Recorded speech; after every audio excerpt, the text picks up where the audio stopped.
पश्चिम त्रिपुरा जिला परिषद की पहल ने आज एक आम बैठक का आयोजन किया।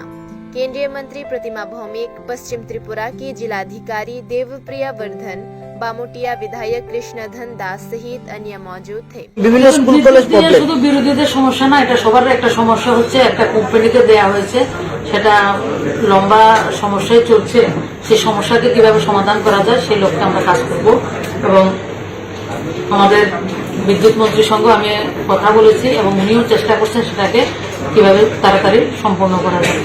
দিদি আরেকটা বিষয় যেটা বলেছেন আপনি, বিদ্যাজ্যোতির যে প্রকল্পটা খুবই ভালো, খুবই সুবিধাবান সবাই বলতো, কিন্তু বিষয়টা হচ্ছে যে ওই যে শিক্ষক নিয়োগটা কত তাড়াতাড়ি করলে সুবিধা হয়, বা শিক্ষকের তো একটা স্বল্পতা রয়েছে। আজকে আন্দোলন করে শিক্ষামন্ত্রী বাসভবনের সামনে